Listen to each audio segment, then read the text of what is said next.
صلی اللہ علیہ وسلم کے وصال ظاہری کے ایام قریب آئے تو حضور نے سرخ پٹی باندھی، تیز بخار ہے نبی کریم کو، دو صحابہ سہارا دے کے مسجد میں لائے، نبی پاک علیہ السلام کو بظاہر سہارا دے کے لایا گیا۔ کریم رسول نے لوگوں کو جمع کیا، حضور آج کیا ہونے والا ہے، آج کیا کہا جائے گا، آج کس لیے میٹنگ بلائی ہے؟ نبی کریم کے کل صحابہ جب مسجد میں جمع ہوئے تو کھچا کھچ مسجد بھری ہے۔ وصال ظاہری سے چند یوم پہلے کی بات، نبی پاک نے فرمایا آج تمہیں کوئی جہاد کی ترغیب نہیں دینی، آج کوئی نیا پیغام نہیں دینا، آج تمہیں بتانا ہے کہ رب نے اپنے بندے کو اختیار دیا ہے، چاہے تو دنیا میں رہے، چاہے تو اس کی بارگاہ میں حاضر ہو جائے۔ اس عبد نے بارگاہ ربوبیت کی طرف لوٹنے کا ارادہ کر لیا ہے۔ حضرت صدیق اکبر رونے لگے تو صحابہ نے کہا تمہیں کیا ہوا؟ کہنے لگے سمجھ نہیں رہے، کسی کی بات نہیں کر رہے، نبی پاک تو اپنی بات فرما رہے ہیں، اس نے جانے کا ارادہ کر لیا۔ سنیے میرے بھائی، محبوب پاک نے فرمایا بھائی کسی شخص کو میری طرف سے کوئی تکلیف پہنچی ہو تو بدلہ لے سکتا ہے، بدلہ لے سکتا ہے، کسی کو تکلیف پہنچی ہو۔ صحابہ پھوٹ کے رونے لگے، محبوبہ کرم ہی کرم ہوا ہے، رحمت ہی رحمت آئی، آپ کے بارے میں گمان کرنے والا بھی دائرہ ایمان سے نکل جائے۔ حضور آپ کیا فرما رہے ہیں؟ فرمایا نہیں بھائی اٹھو۔ پیچھے سے جناب عکاشہ بن محصن اٹھے، ہاتھ کانپتے ہیں، آگے بڑھے، کہنے لگے یا رسول اللہ ایک جنگ کے موقع پر آپ نے درہ مارا تھا، ننگی پیٹھ پر صفیں سیدھی کراتے، بات دل میں رہ گئی ہے، میں نے بدلہ لینا ہے۔ نبی کریم نے فرمایا بلال دوڑ کے جاؤ، فاطمہ کے گھر درہ پڑا ہے، درہ لاؤ۔ سیدنا بلال حبشی کہتے میں گیا، دستک دی، سیدہ طیبہ طاہرہ حضرت فاطمہ فرمانے لگی بلال کیسے آئے ہو؟ اماں جی وہ درہ چاہیے تھا۔ سیدہ کو تشویش ہوئی، کہنے لگے بلال نہ تو جنگ پہ جانا ہے، نہ جہاد ہے، نہ کوئی ایسا موقع ہے، حضور کی تو طبیعت مبارک بظاہر بڑی علیل ہے، درہ کیا کریں گے؟ حضرت بلال عرض کرنے لگے اماں جی ایک صحابی بدلہ لینے لگے ہیں، صاحب طبقات نے جملے لکھے ہیں، کہتے ہیں بی بی صاحبہ نے درہ بھی دیا اور امام حسن حسین کو بھی باہر نکالا۔ فرمانے لگی عکاشہ سے کہنا 100 درے مارے، ان دو شہزادوں کے جسم پر نبی پاک کے قریب نہ جائے، میں نے 2 بچے پیدا ہی اپنے محبوب پر قربان کرنے کے لیے کیے، ان کو لے جائے۔ حضرت بلال کہتے میں 2 شہزادے لے کے آیا، اور جب دروازے میں میں لے کے پہنچا تو نبی پاک نے دیکھا تو آنکھوں میں آنسو آ گئے، فرمایا ان کو بٹھا دو، مجھے پتا ہے فاطمہ نے کیا کہہ کے بھیجا ہے۔ حضرت سیدنا بلال فرماتے ہیں درہ میں نے جناب عکاشہ کو دیا، حضرت عکاشہ درہ لے کے آگے جو بڑھے تو حضرت ابوبکر صدیق نے ان کے پیروں پہ ہاتھ رکھا، فرمایا عکاشہ میری طرف آ یار، مجھے مار درے، نبی پاک کے قریب نہ جا۔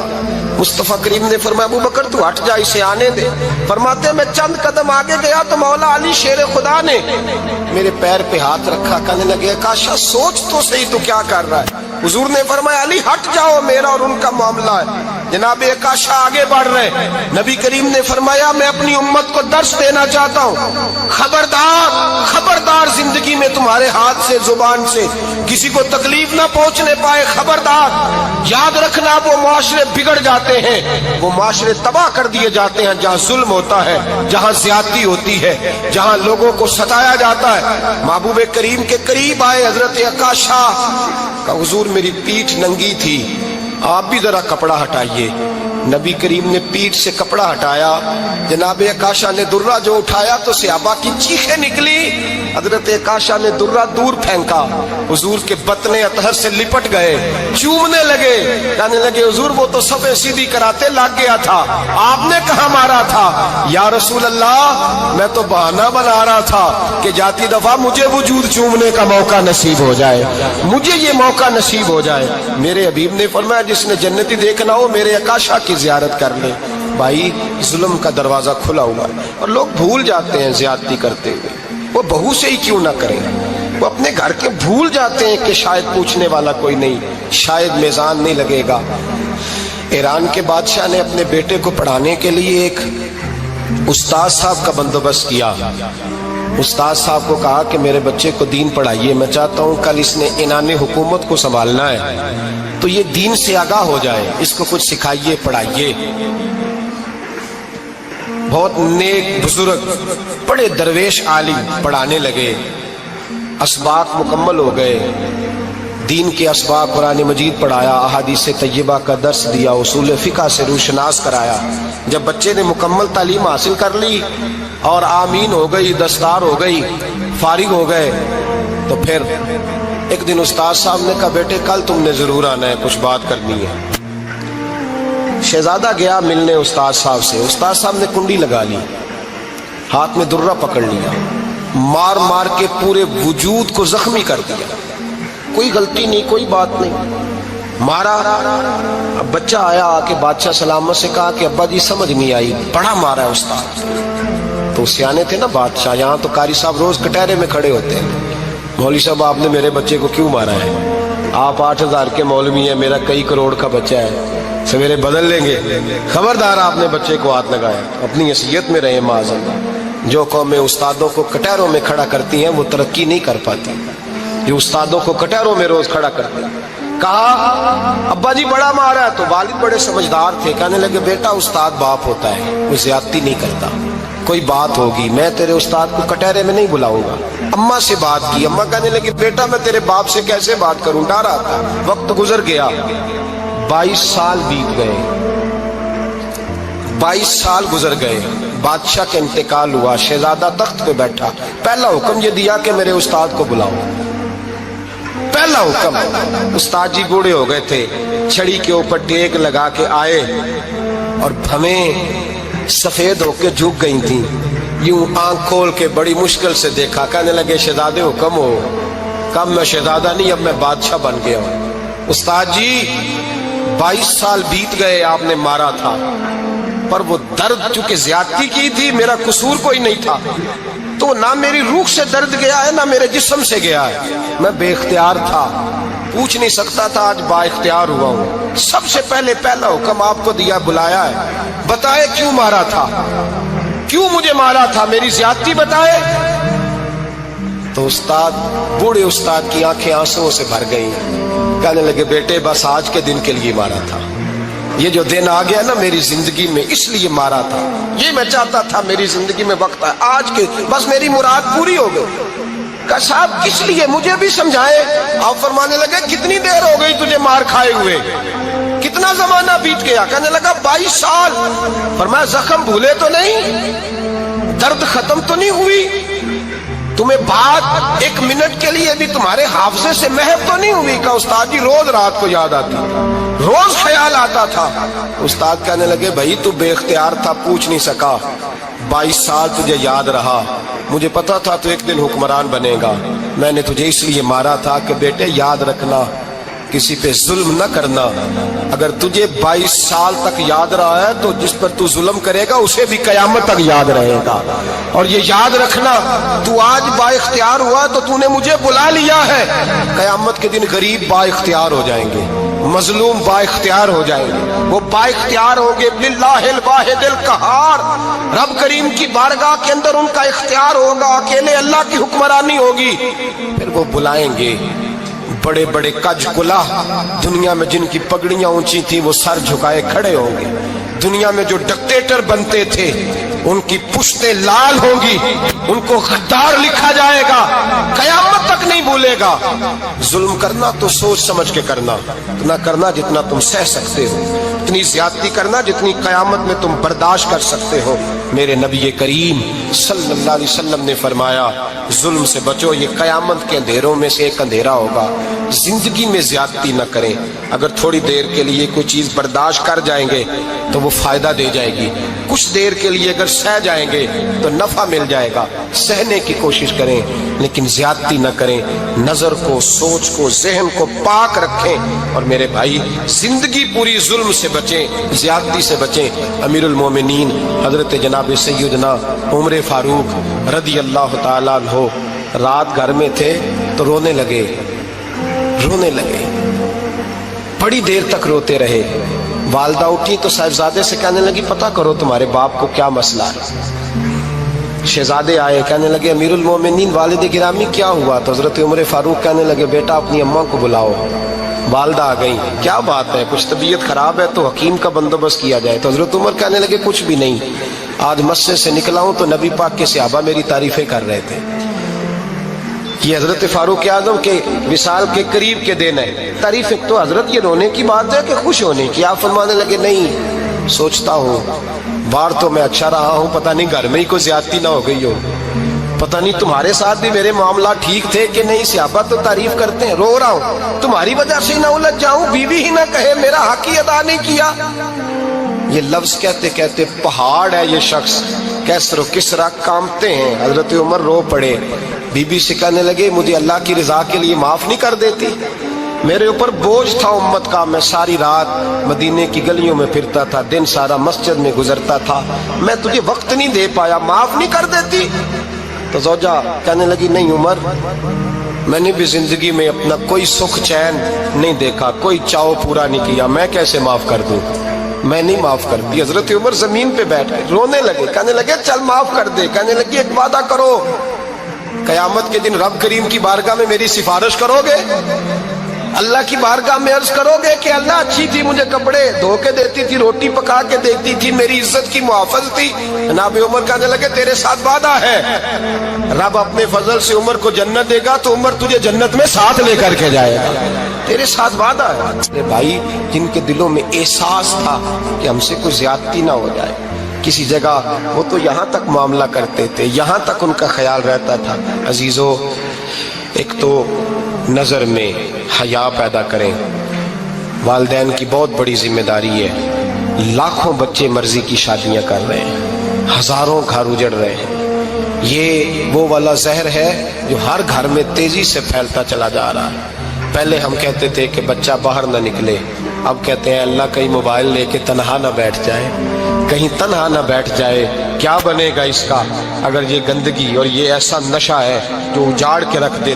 بخاری شریف میں حدیث ہے، قاضی ایاز مالکی رحمۃ اللہ علیہ نے بڑی تفصیل سے لکھی ہے، راوی حضرت انس بن مالک ہیں۔ ایک بندہ بڑی دور سے آیا نبی پاک صلی اللہ علیہ وسلم کی زیارت کے لیے، بڑی دور سے۔ عرب کے جو سردار ہوتے تھے ان کے بڑے ناز نخرے ہوتے تھے، وہ خیر آج بھی ہیں، پروٹوکول کا ماحول آج بھی، یعنی وزیر صاحب کے آگے دو چار گاڑیاں نہ ہوں تو ان کو مزہ ہی نہیں آتا، پولیس والے آگے پیچھے بھاگیں تو حالانکہ ان کو نہیں پتا کہ جو پولیس والے آگے پیچھے بھاگ رہے ہیں نا، یہ حکومت بدلی تو گرفتار کرنے بھی انہوں نے ہی آنا ہے، لیکن وہ بڑا مزہ آتا ہے جب لوگ گاڑی کے پیچھے بھاگتے ہیں۔ کیا بات ہے جناب، بڑی بات۔ اور ہماری طبیعتوں میں پتہ نہیں کون سی، تو نبی پاک صلی اللہ علیہ وسلم کی خدمت میں وہ شخص بڑی دور سے آیا، تو عرب کے بادشاہوں کا مزاج تھا، پروٹوکول بڑا چاہتے تھے، ان کا تو یہ طریقہ تھا کہ حکمرانی کرنی ہے جیسے بھی ہو۔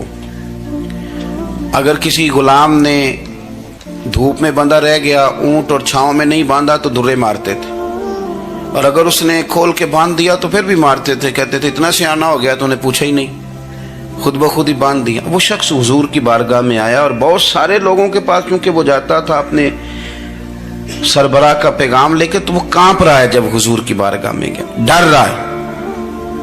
اب ذرا بات کو سمجھنا، نبی پاک صلی اللہ علیہ وسلم نے اس سے فرمایا کیوں ڈرتے ہو؟ سادہ آدمی ہے، دیہاتی ہے، بدو ہے۔ اللہ کے رسول نے تھپ کی دی، کیوں ڈرتے ہو؟ تو کہتا ہے حضور مجھے آداب نہیں آتے اور مجھے ڈر آتا ہے، کوئی بات اگر ایسی ہو گئی، آپ مدینے کی حکومت کے سربراہ ہیں، تو کہیں آپ ناراض نہ ہو جائیں۔ حضرت انس بن مالک فرماتے ہیں بات کہاں کی تھی، پہنچ کہاں گئی؟ جب اس نے یہ کہا نا کہ آپ تو حکومت کے سربراہ ہیں، کہیں کوئی غلطی نہ مجھ سے ہو جائے، تو نبی پاک کی آنکھوں میں آنسو آ گئے، حضور رونے لگے، اور نبی پاک صلی اللہ علیہ وسلم فرمانے لگے نہ بھائی، تو کسی حکومت کے سربراہ کے پاس نہیں آیا، نہ تو اس بیٹے کے پاس آیا ہے جس کی ماں گوشت کے خشک ٹکڑے کھا کے بھی گزارا کر لیتی۔ میں تو ایک غریب ماں کا بیٹا ہوں۔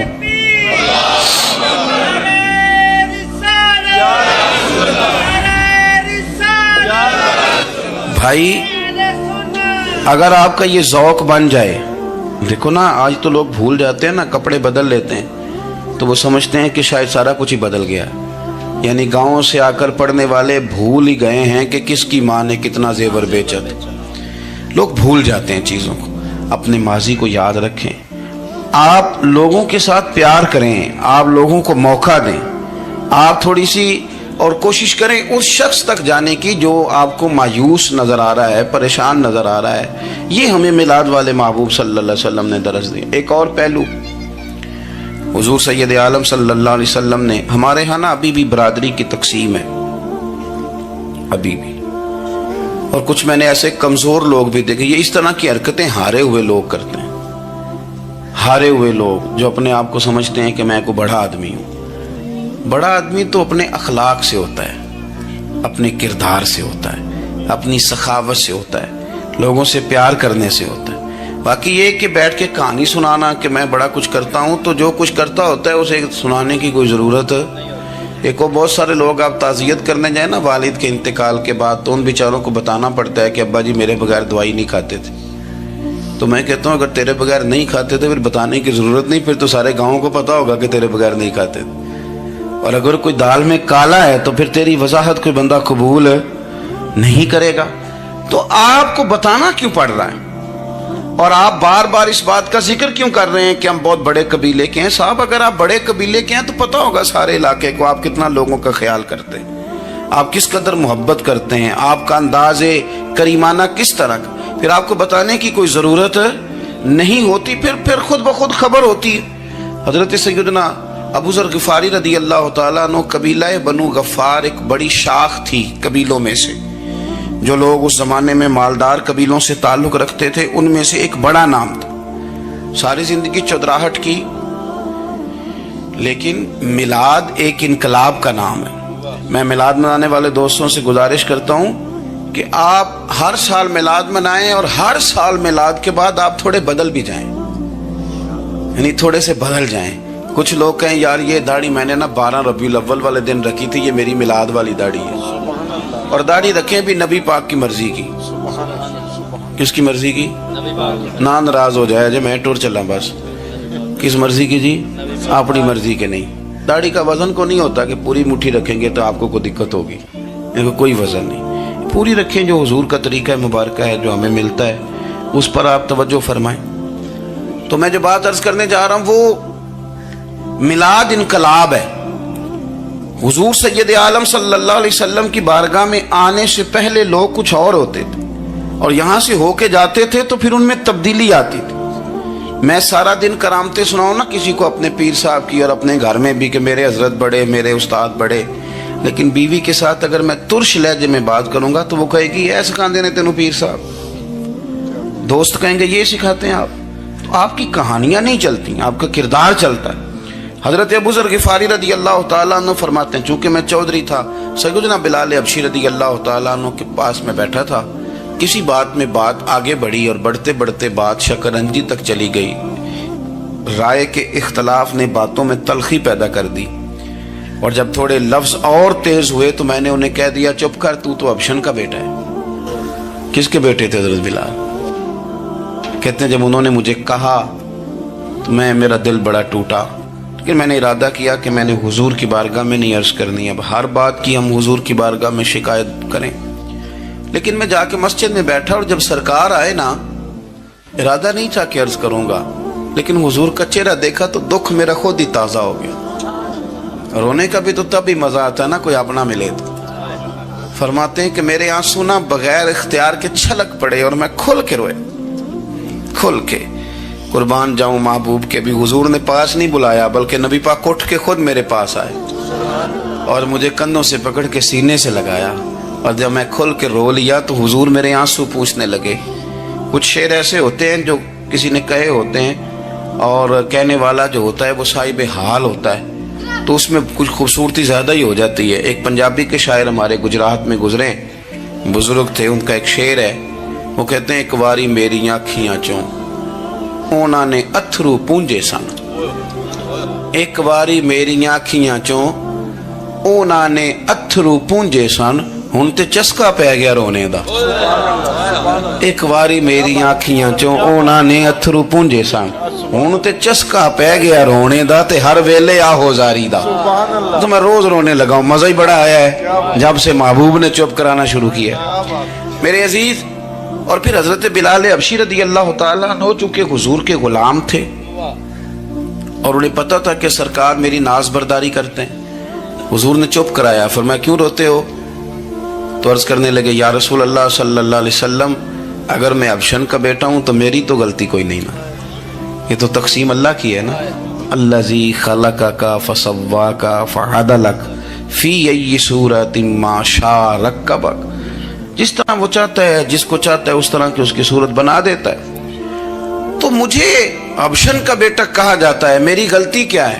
حضرت بلال نے بھی نہیں بتایا کس نے کہا ہے، لیکن نبی پاک صلی اللہ علیہ وسلم نے کیا فرمایا؟ امام یوسف صالحی نے لکھا ہے، ذرا غور کرنا بات پر، تسلیاں لوگ اور رنگ میں بھی دیتے ہیں پر یہ تسلی بڑی انوکھی ہے۔ حضور فرمانے لگے بلال اگر تو ابشن کا بیٹا ہے تو پریشان کیوں ہوتا ہے؟ کالے رنگ والی ماں کا بیٹا ہے تو پریشان کیوں ہوتا ہے اگر تیری والدہ کا رنگ کالا ہے تو؟ عرض کی حضور آپ کیا فرمانا چاہتے ہیں؟ تو سرکار فرمانے لگے میں دو ماؤں کا بیٹا ہوں، ایک جناب آمنہ جنہوں نے مجھے پیدا کیا اور ایک حضرت ام ایمن جنہوں نے میری پرورش کی، مجھے بڑا کیا۔ حضور فرمانے لگے میری ماں آمنہ کا رنگ گورا تھا اور میری ماں ام ایمن کا رنگ کالا ہے۔ تو فرمایا اگر تجھے کسی نے کالے رنگ والی ماں کا بیٹا کہا تو اسے کہہ دینا مدینے والی محبوب کے بھی تو ایک والدہ کا رنگ کالا ہے، تو کہہ دینا۔ حضرت بلال کہتے ہیں کہ وہ اس طرح کی تسلی تھی، طفل تسلیاں نہیں جس طرح کی ہمیں دی جاتی، وہ اس طرح کی خوبصورت تسلی تھی کہ اس کے بعد میرا دل ایسا ٹھنڈا ہوا، پھر کسی کا تانا نہیں رہا، پھر کسی